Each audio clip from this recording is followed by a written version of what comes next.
Assalamu alaikum warahmatullahi wabarakatuh. Wasuze otya wasibye otya? Nze Nudini Ntege nsanyusa okulaba yonna gy'osinzira okutulaba. Tuba tugguse okutuusaako ebintu eby'enjawulo. Nakugamba lw'olaba tugguse ku mikutu gyaffe gino manya butereevu tugenda kukuwa mawulire. Byo by'olaba ebirisaanikidde empewo z'amawulire manya nti tuba tugenda kukubira ettooki. Tuba tugenda kukwongera okulaga ensonga bwe zitambula. Binyinya ebigenda mu maaso, waliwo obubaka Pulezidenti w'eggwanga lino Yoweri Kaguta Museveni bye yawadde eri abazadde nti bannange omutwalo ebintu bye musaba mu kwanjula abazadde ebintu bye musaba mu baana bammwe okufumbirwa biremesezza abavubuka bangi okulaba nga basobola okuwasa mu mateeka abamu ne basigala kubegerako eyo mpola mpola bw'alyako bw'alekawo kubanga bye mwateekawo tebibasobozesa. Era n'ayogera ddala bannaffe abo Bannankole n'Abanalwanda abaana bamu basussaamuko ekintu mukiyitiriza. Twagala ente 30, twagala ente 100, oli n'abalamu ente 100. Ng'omuntu abadde amwagadde n'agamba naye mpita oyo n'abuuza mpita aba abirina n'wabaawo agamba ngenda kubijjawa.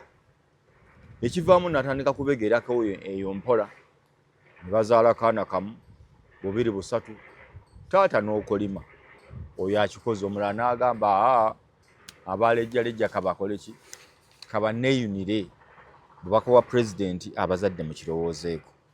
Byonna nga bigenda mu maaso kankutwale butereevu ku lunaku lwawe bwe tugenda okutambulira. Retired Dr. Kiza Besigye yali mu kooti wiiki ewedde ne yeekalakaasa nga yeekalakaasa ku mulamuzi atuula mu mitambo enkwata gy'akwatamu omusango gwe n'enkola ye ng'agamba ono si yasaana okuba mu musango gwange. Nedda leka naawe Besigye tugenda omumaliza nga azirise agudde. Kiki ekyazirisa Besigye? Bigenda kuggwa bitya? Omusango gwa Besigye guno ekituufu kiri ki? Bipaatiike yaguzza gwatulaba olowooza kiri ki? Lwaki era kati? Lwaki Pulezidenti Museveni teyakwata Besigye mu 2012, 11? Lwaki amukutte kati? Abamu nga mulowooza yali anafuyeemu politikale, lwaki amukwata kati ate n'agaana okumusonyiwa? Nyina omukulu Siraje Lubwama gwendi naye wa Third Eye. Siraje Lubwama ssebo nsanyusa okulaba. Nange nsanyusa okulaba abatulaba yonna gye bali. Mbalamusizzaako nnyo. Third Eye ekyakolanga bulijjo eri mu nteeseganya ez'akamalirizo n'ekibiina ekya Africa Injustice Victims Aid Foundation. Africa's Injustice Aid Foundation. Kikola ki kyate? Ekibiina ekyo kiri mu mawanga agawerako naye wano mu Africa kiri mu Kenya. Uganda kiyingira buyingizi.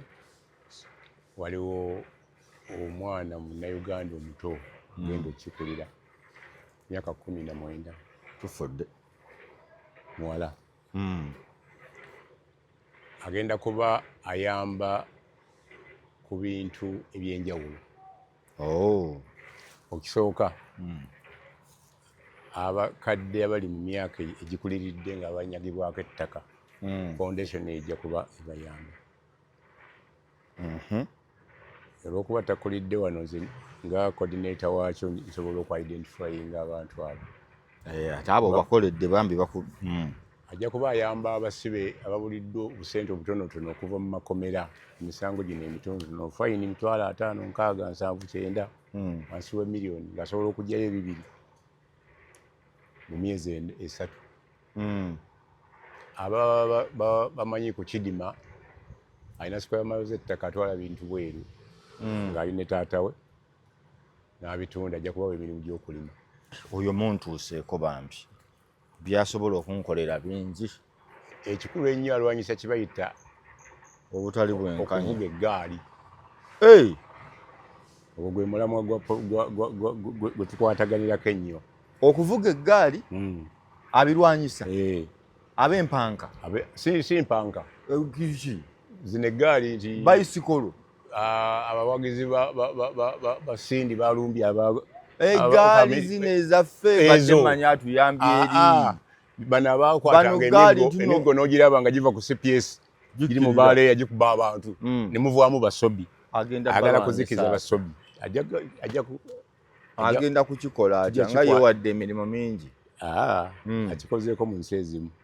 naye endala zibadde zikuvuga eggaali nyingi n'ezimu zigudde zikatazikoyo nga bayaga be bafuga bakuyisaamu eggaali n'oyongera n'okola ki nebugenda. Tumusabira eggaali ozirabyeko wano mu bululu bwa Irosiwa ozirabye tumusabira naye mugambe ekyalumba si muntu buli kimu otandikako kitandike.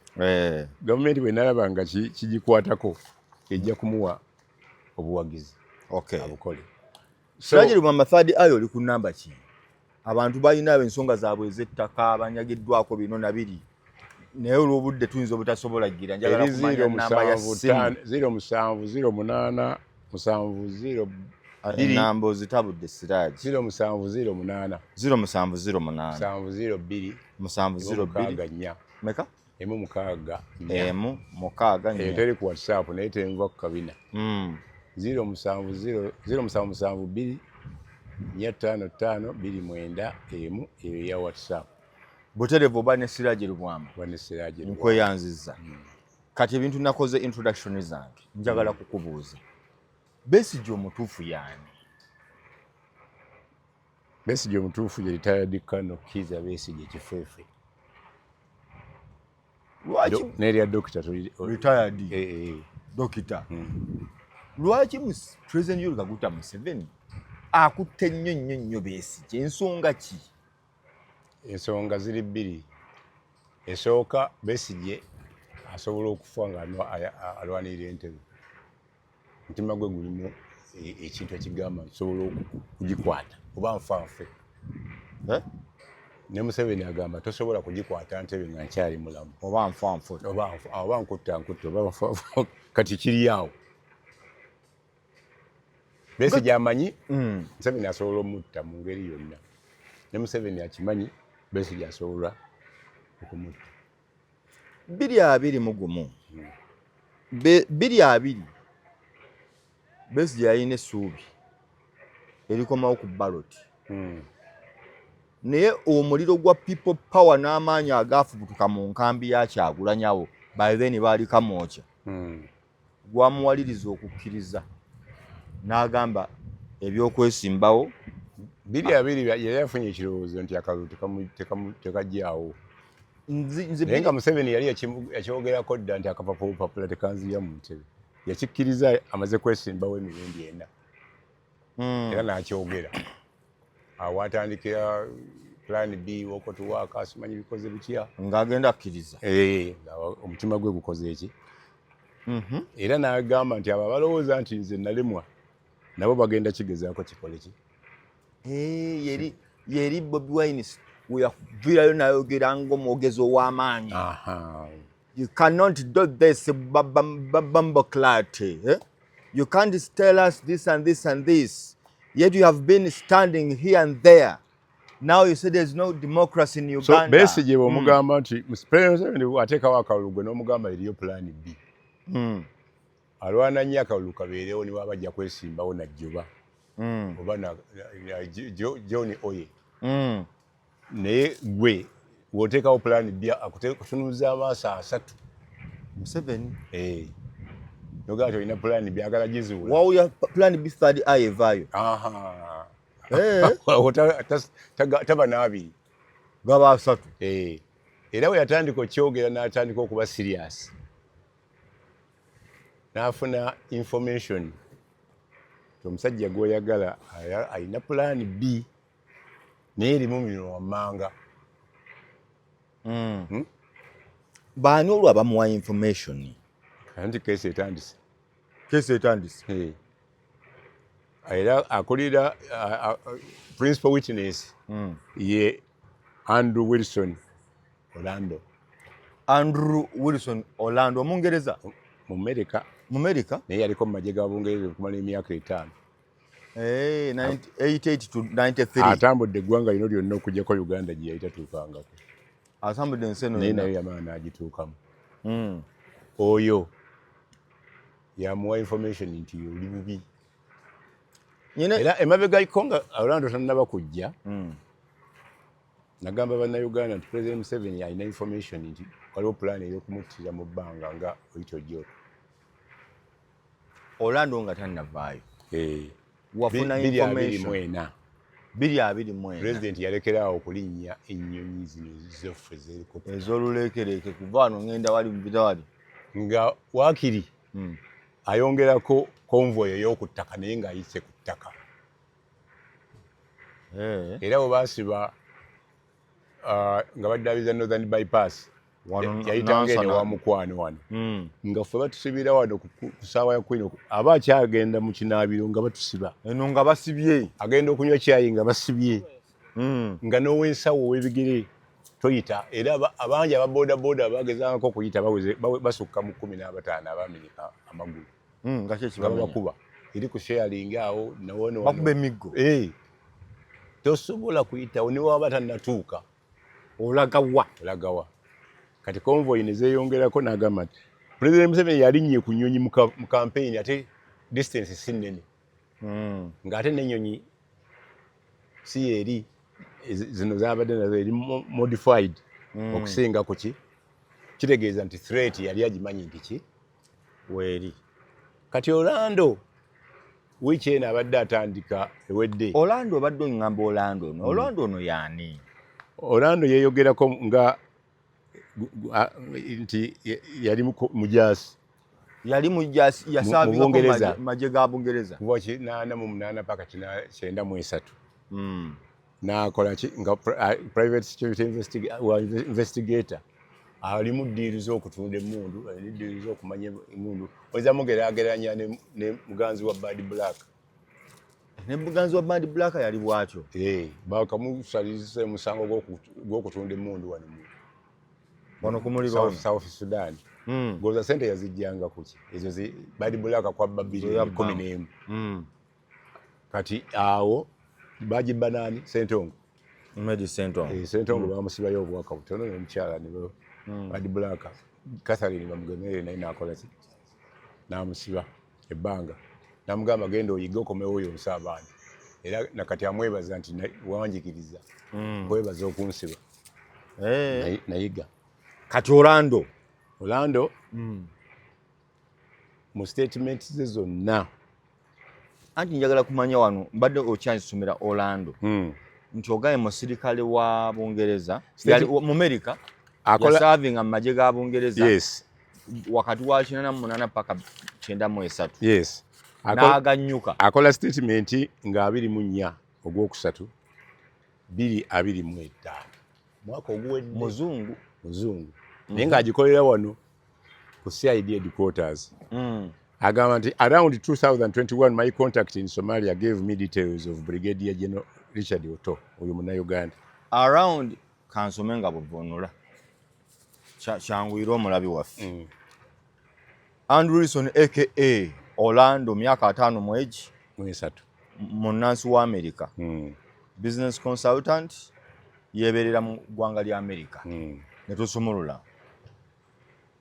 muva ekyenda mwezi tujogedde najja n'atugamba around late 2021 2021 my contact in Somalia gave me details of Brigadier General Richard Otto.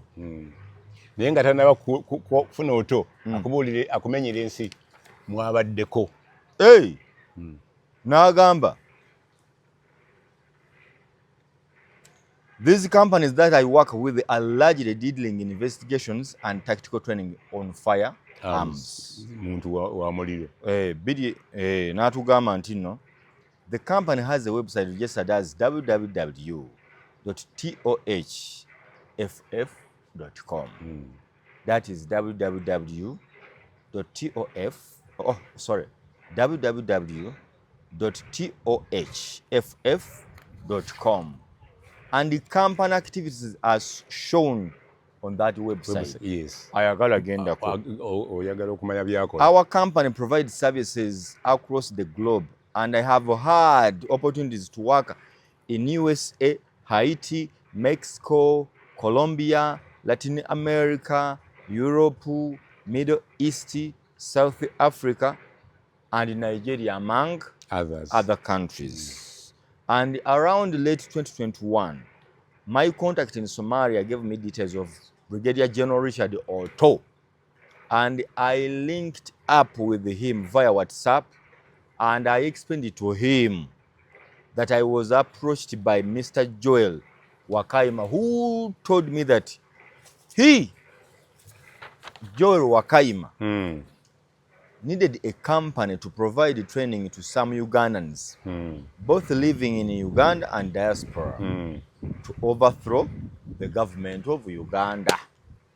Ekitegeeza ki nti Besigye okusinziira ku ono omujulizi ekyabasinkanya kwagala kujjako njagala kunsooka kuŋŋamba who is this Brigadier General Richard Otto? Yali Chief of Defence Intelligence wa mu Uganda, Embuya, headquarters ziri Mbuya. Era nga okusinkanira awo wasinkanira Otto yali deployed at force headquarters in Mogadishu, Somalia, as the Chief Operations. Webasinkanira kati ekibuuzo ono Otto naye baali bamusisinkanye mu ddiru yakujjako Museveni. Otto bamuwa information, oli wafuna information gundi kuba Besigye yakitegeererawo nti eno information eyinza nange okuntwaliramu kwe kutuukirira Brigadier General kyebavunaana Lukwago Elias kyataakola. Otto ye n'akikola. Mwakikola ne bamuyungako ba intelligence ab'enjawulo, Geno Birungi, Geno Otto, n'abalimi n'abasuubuzi, n'atandika okuprovidinga information ez'enjawulo. Era n'atandika n'ajjako ne mu Uganda ne bamugamba kati kolagana n'ono bonna information nawe gikola ki? N'akugamba nti ekikulu ekinene kye baafuna kwali ku traininga bannayuganda mu ngeri ya kuketta mawulire, traininga abamawulire engeri gye babegamu gavumenti, n'okutraininga abantu abannayuganda wano n'ebweru naye nga base eri Kisumu, ye training ground. Ojjukira FDC baga nti bakwatidde Kisumu. Kati sirina bukakafu naye circumstantial evidence okusinziira ku Otto oyinza okugamba nti ekyo kyategeeza.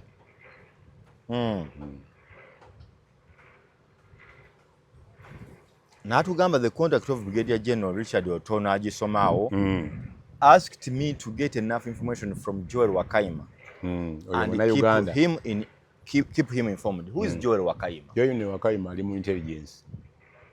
Joel Wakaima ali mu intelligence. Ye kayungirizi naye ng'ate n'eno gyali. Kayungirizi w'omuzungu.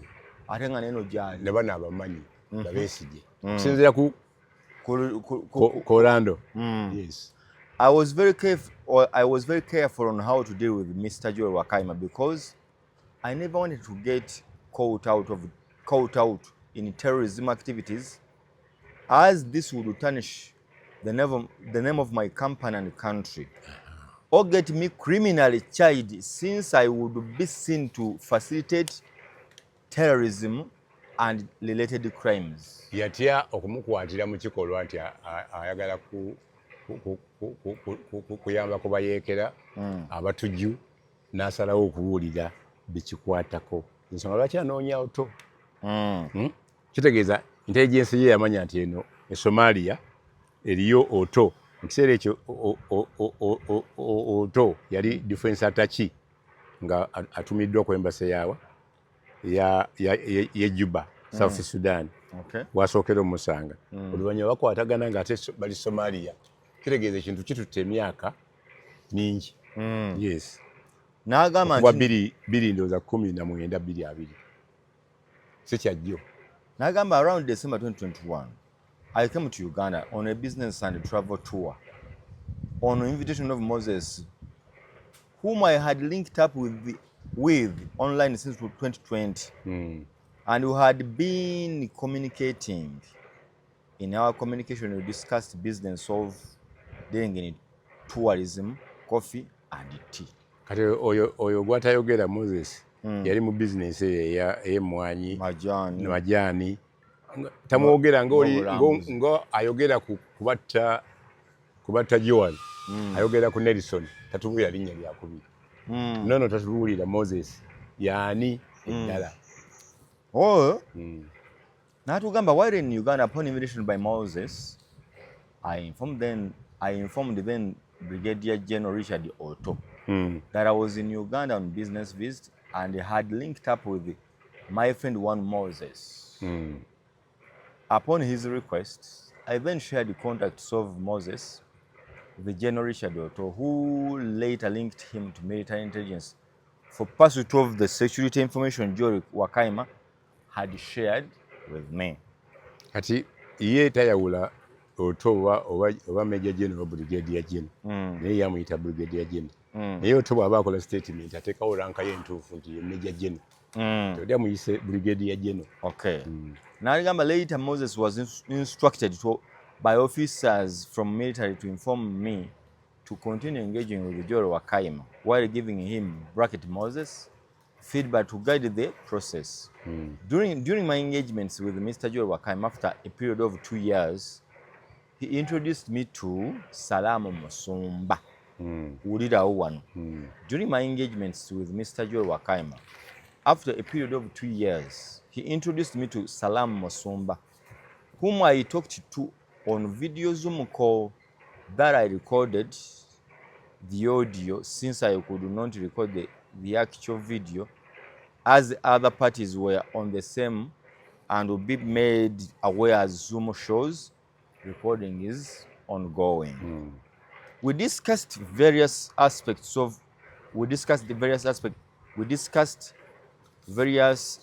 including her requesting me to facilitate training for the people in journalism and covert communications with the aim of gathering intelligence on government personnel and supporters within and outside Uganda.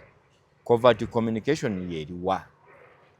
Covert communication yeyo okwogera enduka y'olukwe covert kuluka olukwe olw'okuggyako gavumenti nga abalala tebatekwa kumanya akubuulira n'okubuulira system gyakozesa okurekodinga nga tayagala bano balala bakitegeere si musajja nti ali awo mu intelligence abimanyi waba oba otunda mundu ng'odiringa waliko ne mu magye ebyo byonna obukodyo bwokola ki obumanyi. Salam also requested for a meeting in Brussels where she was inviting other people like the mayor of Kampala, Elias Lukwago, Semujunganda, Lubega Mukaku, and Charles Womushana. Kati ekibuuzo kiri kimu mu statement ya Orlando amenya abantu abo nga bataano mu bataano bakakwatako omu Lukwago bateesezza bagende mu Brussels. Womushana waali, Musumba waali, ono Saamu Mukaaku waali Lubega Mukaku, kati abo bo Semujunganda ye taliiwo yaddukamu era yagambye tatunda nnyumba ye naye tagenda kudda. Bwe yagambye baali bagamba nti ennyumba yagitunze naye yagambye sigenda kudda naye situndaaki.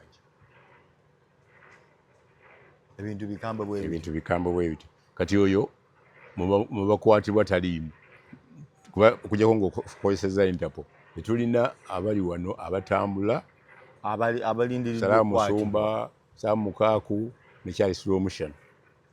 Either state eyagala kubateeka ku sayidi ya Orlando balumirize bannaabo oba baagala kubakyajinga oluvannyuma bafuuke bibaddewo mu Uganda. Salaamu Musumba ayinza okulumiriza Besigye kisinziira mu bomu zino ezaakubwa erugogo nawa Omunyarwanda yakkiriza nti nze nno omu ku baakuba n'ayogera ne baaziterekanga ne gwe baazikwasanga erungu ya nawa bamusiba emyaka asatu mu etaano nga tukusaliddeko lwakuba ogenda kuba state witness. Bamusiba emeka? Asatu mu etaano. Ng'ayina emeka? Olwo bonsalidde. Ono omulala bamusibye 15 ku musango gwa Joan Kagezi. Yavaayo n'aganja kulumiriza. N'alumiza ba Nixon. Era kati abalala babatadde nga balaba tebali mu kaniguusa. Ne bagamba oyo 15 era ye state witness wafu. Jeno Birungi Moses yali y'omu ku bataano betulina wano statement ze. Naye already ali ku remand. Bamuvunaana okuleeta okuzimbagatanya ebintu bya bomu afunireko budget ne bamumma ne bail. Yadde bamumye bail bagamba ojja kubeera state witness era statement yini weeri. Nayo ngenda gisomamu tulabe ekigenda maaso ku musango guno. Tuguyingire munda twagusomako ne tuguddamu. Ne tugamba nti Salam then requested Joel Wakaima to put me in contact with Dr. Kiza. Awo tumutuuseeko. With Dr. Kiza Besigye. Which Joel did. Indeed, on a date I cannot recall, we had an online meeting with Dr. Kiza Besigye, which led to physical meeting a few weeks later in Geneva, Switzerland, on 29th October 2023. Nyonyola. Kati obuzibu Orlando bwalina. Amala okutuukira bali agamba bajja ku recording nga buli event. Kati atandise okuteekayo statement erumiriza omusajja naye n'ennaku ez'omwezi atazijjukira azitankana. W'osoma statement ojja kusanga nga bakolayo ne meeting mu y'omu nga Besigye ali already bamuggye Nairobi. Waliwo tutuuka nga ate yakola ya meeting nga Besigye ate nga Besigye already musibe. Kakati kyekugamba prostitution erina okuba nga eri so smart mu keesi yayo, saagala kugiyingirira. Naye ekintu kiri kimu nti Orlando akubuulidde nti mu bimu ku bintu bye baali bateeka okukola target enkulu yali yakwasasinatinga President Museveni. In my first physical meeting with Dr. Kiza, he asked me to help him to set up military networks in Uganda to cause destabilization of the country. Here I met Dr. Besigye with Joel Wakaima and Frank Kihehere Atukunda, whose resident identity I possess. Who is Frank Kihehere Atukunda? Tugenda mutegeera kuba bonna bajja kujja. Buli gwamenyaawo ajja kuvaayo okujjako nga tebamwagadde bwagazi. Peegi 10 azibamalidde n'azibateeraawo. I booked and paid for Dr. Kiza's flight from Entebbe, Uganda to Geneva, as he had requested. He also provided me with his Ugandan passport number, a copy of which I have with me. Here we planned for Kisumu training. Passport gyalina yeeriwa? Besigye alina passport emmeka? Wano alagambye alina number. Alina passport number? A copy of which I have with me. Baba alina copy agirina. Naye passport ya Besigye agambye alina copy. Lukwago yagijje Nairobi. Nga nabala bamukwata bagireseeyo. Ku byagamba yamusubmittingiranga asobole okufuna visa. Yes. N'agamba here we planned for Kisumu training where some of their people were to be trained in covert intelligence and paramilitary tactics. What is paramilitary tactics? Muchaka nekwata ku mungu. Bana babuuka mu bbanga ne bagwa. Paramilitary ate yesu parachute. Paramilitary kwe kutendeka okusooka kuno okusookerwako okutali kuli okw'amaanyi. And the paramilitary tactics. In the same meeting, Dr. Kiza further requested me to provide fake Ugandan shillings, where with the help of some of their affiliate officials in the Bank of Uganda would inject this fake money into the economy and cause inflation. I presented Dr. Kiza real Ugandan shillings and told him that this was fake money. Yamuwa entuufu n'amulimba nti nfu. Which he believed. I continued to communicate with Dr. Kiza using... Ezazijjawa. Ebirujja bimanya mu musango. Entuufu. Ezitali fake. Yakyusa bukyusa zizze. Ndowooza bulowooza. Nga bagee baba bagagga abatunzi b'emmundu abo. Bwe ndowooza eno bajja tubuulira. Ne batugamba I presented Dr. Kiza real money. I continued communicating with Dr. Kiza using a Swiss contact number registered, plus 417 numbers eddako. And we had several WhatsApp messages exchanged via this number. After that meeting, I was made to believe that one of Frank Hera Tukunda had traveled to Uganda to wait for the training in Kisumu, wherein he had planned with Joel Wakaima to stay in Uganda, Kenya, to coordinate terrorist actions. They indicated to me they wanted to poison the president's water sources. Joel Ente z'omukulu bw'ozinywera balina okuziwa obutwa. Ekikaba kiyise lindako ate si byange. Ekikaba kiyise ricin, poison. They indicated to me that they wanted to poison the president's water sources. They indicated to me they indicated to me they wanted to poison the president's water sources in his farms and then kill all cows. Joel Wakaima was also asking for poison to attack some government officials in Uganda. Such poisons like ricin poison can be made from castor oil beans, which we discussed. Balina ne sosi y'obutwa material bukola. Dr. Kiza and his group wanted to prepare attacks on key government security installations and military facilities like Simba Barracks in Mbarara, 2nd Division, Makenke Barracks, Baguma Barracks, Mbale, Bihanga Military School, Kakyoma Mountain Brigade Kabarore, Gaddafi Jinja, Magamaga, Muhoti Kabarore, Marine Division Ruzira, Kalama Amadi, Kabamba. Kabamba presidency yasinzira. Nayo bali bagenda giyingirira. Ani kati awo akolaga recording zijja kujja. Wamo bizibiti ebiri mu kooti mwe muli ne videos recordings. Lukwago ze yali asaba twayire so bajja nga bagenda kuluma ne jati Kibulani Police School bwe bajja. They provided these facilities as targets for attack by one of Joel Wakaima's contacts called Frank Amolira, a former ADF to let Dr. Kiyinji. We have a former ADC. A former ADC. We have screenshots of WhatsApp and Telegram chats, messages sent to me by Joel Wakaima, who assured me Doctor was in the know. In addition, olaba nti amuwa information ali eri informa wa government ate neno gyali Wakaima kati agenda kujanga ani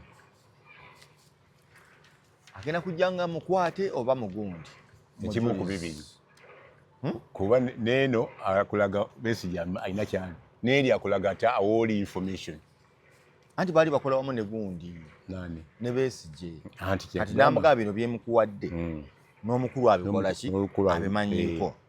I have the copy of resident permit for Frank Atukunda here for the Netherlands, a copy of which provided to investigators in a soft form. In this meeting, which approximately lasted 2 hours, I recorded them using my magnetic audio listening device, which I have also provided. I also recorded the same meeting on video using a covert camera in a USB wall socket.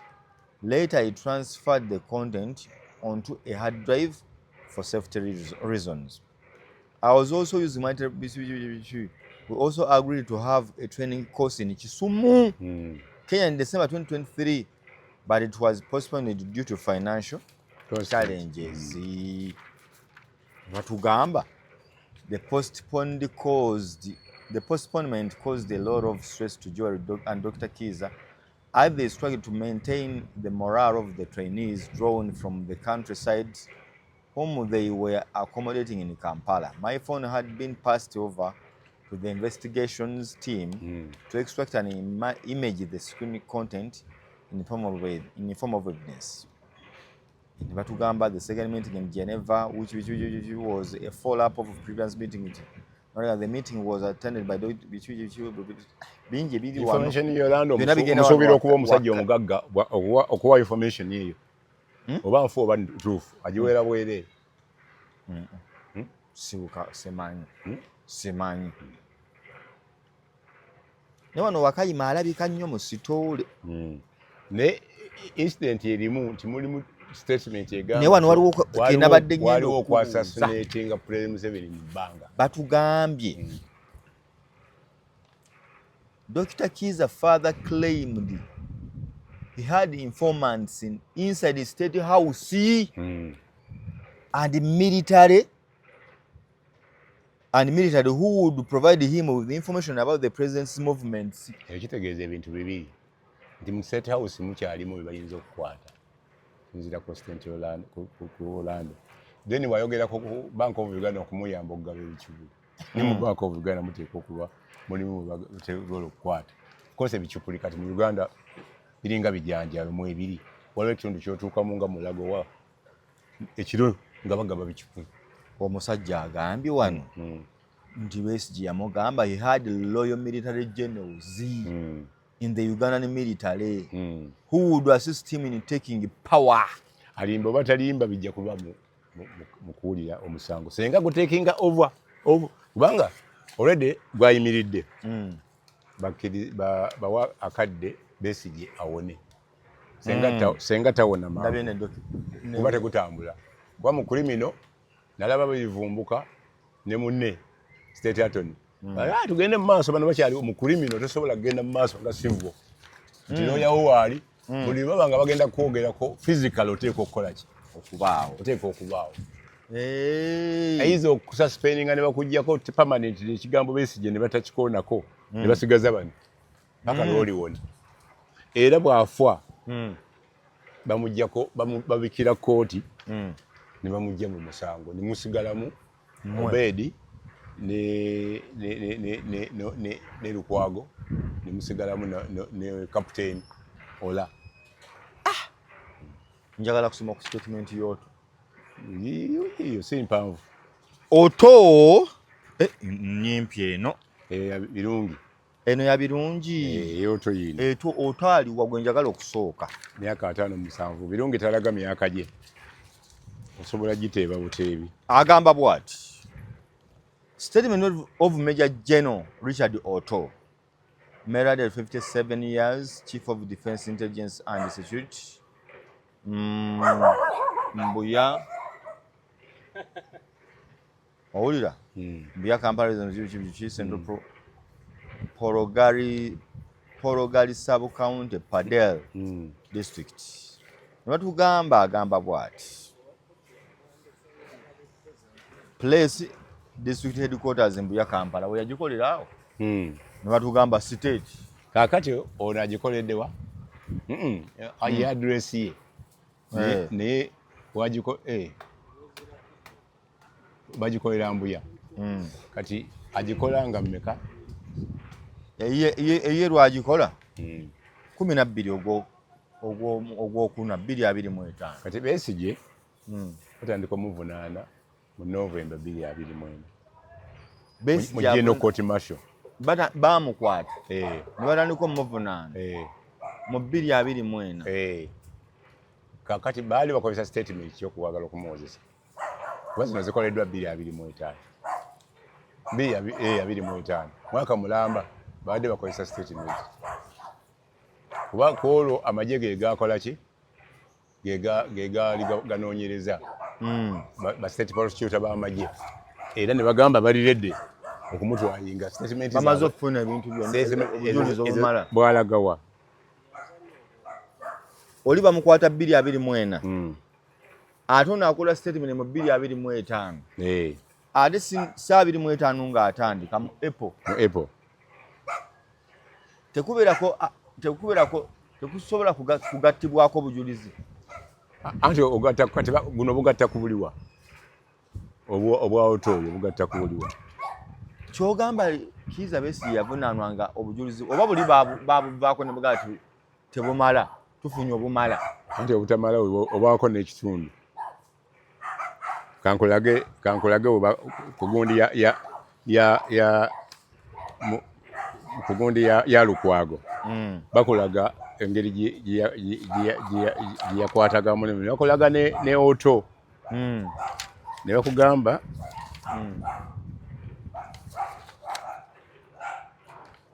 bakugirayo Haji Obedi Lutale is a member of people's bakugirayo RO 13743 Captain Ola Dennis Oya. Waliwo Captain Ola Dennis. Enamba nga si yene y'amagye nga yavunaanibwako mu General Court Martial ne ba junior officers basatu. Era naye nga fwesi yemu. Omuntu y'omu amanya gali asatu, abiri gali gano gali asatu. Enamba za njawulo. Bwe kibanga oli bamuvunaanako mu General Court Martial mupya. Nga tannamalayo kisanja musango. Tannamalayo kibonezo kye eky'omwaka kuba baba convicting. Ajja atya n'abanga alina enamba endala nga fwesi yemu. Mu musango omupya. Andi kaka mpozo okukyusa naye kyeŋŋamba. Era bw'oba ogenda muvunaana akugamba nti nze sirabanga ku lwenvunaana nabo. Mu bampi tutegeke empoza yaffe. Ani agamba? Ola kapiteeni. Nze benvunaana nabo bebanvunaana nabo sifunanga kakisa kuba sisinkana. Sibamanyi. Naye nga mu sentiment bagamba babadde bakola bonna. Bwe muba mu defense nga wolaba kati abata Susan Magala. Baliwo batuuka ne bakola defense bonna. Era nga ne lawyer waabwe waali ne bakola joint defense buli muntu niye defendinga naye nga waliwo ebibagatta.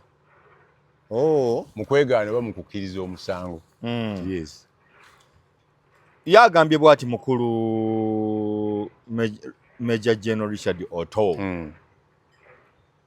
The aforementioned particulars and address are mine, and I wish to say that around October 2013, I was deployed at Force Headquarters in Mogadishu, Somalia, as Chief of Operations. While there, While there, I used to have different meetings with the different partners of UN and other organizations. In December 2019, I was deployed back to Somalia as a contingent commander until December 2020. In April 2021, I was appointed the defense attaché and deployed to the Uganda embassy in Juba, South Sudan. While at the embassy, I received a phone call from a white man who introduced himself to me as Mr. Orlando and told me that he got my phone contact from his friend in Somalia. He informed me that he runs a security company and that the purpose of his communication was to inform me about some Ugandans who were seeking for his statement here who were seeking for his services with intentions to overthrow the Ugandan government. He further told me that he did not want to destabilize Uganda government and therefore was seeking for guidance. I told Mr. Orlando that I would consult with my leadership in Uganda and revert to him. Subsequently, I contacted the then Chief of Military Intelligence, Major General Abel Kandiho, and explained to him what Mr. Orlando had informed me about and sought his guidance. I also shared Mr. Orlando's contact with Mr. Major General Abel Kandiho, who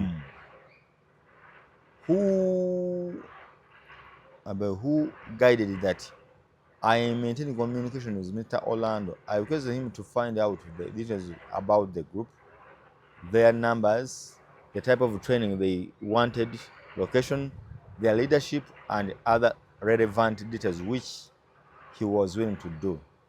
In every communication with Mr. Orlando, I kept on updating the then chief of military intelligence, who later took over the matter and continued with Mr.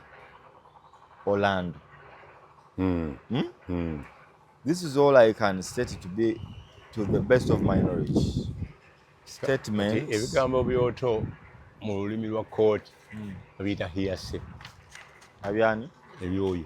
lwaki Buto. babiyita yes Gundi yaŋŋamba gundi yagulira birina kuba confirmed noono ani Orlando abimugamba bw'obirekawo nga tekuli statement ya Orlando tebikola makulu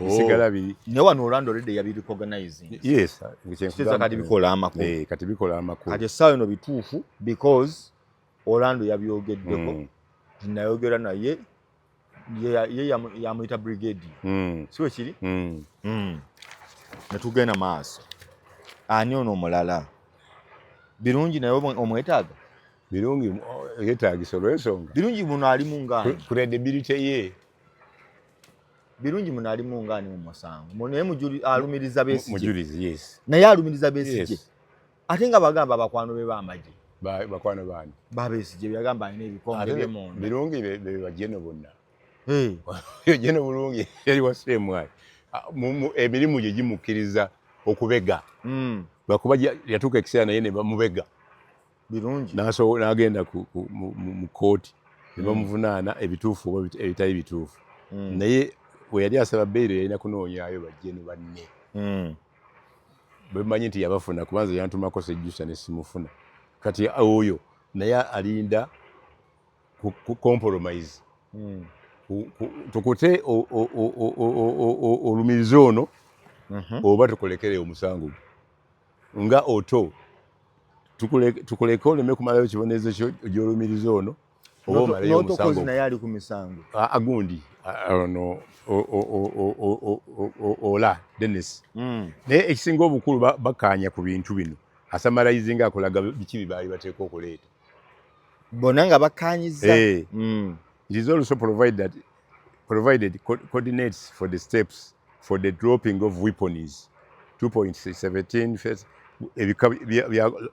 length strip ne bakulaga bibaali bateeka okuleeta Aldram Mag copy of these coordinates to provide to the investigation team on the hard drive abibawa bibaali bateesezzaako ng'ebyokulwanyisa bibakola ki bibalinawo ebirala babiyita audios nga pineapple bino byali byagenda Kisumu kati njagala kukubuuza mwami Siraaji kwata wano kati byali birina kulandinga wa byali birina kusuukira wa Dr. Chiza also provided me with the details of aeroplane landing strip in Mahagi, DRC, that could be used for delivery of weapons and fake currency, etc. Dr. Chiza said they had used the airstrip before to receive weapons. Kati ezo weapons zaali za mu nsiko kinana yali yafunako dda n'ebyokulwanyisa iyo statement y'omukulu tebayunga muyunge ekyokuyunga kisobola okutuusa ng'afunye balooya be moze asobola okukikola ne bw'oba atafunye looya be nakkiriza okuwona asobola okwedifendira waliwo ekibuuzo ng'oggyeko ono Orlando byayogera ku misango gino byaddala Besigye alinayo wali bajjeno bamuvunaana nabo abakyali silent ab'amagye boogamba nti kirabika ne bano babavunaana naye baali wiringi jjukira wano Orlando taboogerako tunafuna mujulizi taboogerako looza okujjako ayogera nti Besigye yamugamba nti ayinamu banfaafu ebyo bajjeno mu State House ekyo alina kukipuruvinga yamugamba baani abali wiringi okumenya omuyambako kuba eno statement 10 bw'oba okunyiza Orlando is a nickname singemenya g'amatuufu aka as known as ye Andrew Wilson kati bw'oba omukunyiza alandagga n'akubuulira by'otanaba kutegeera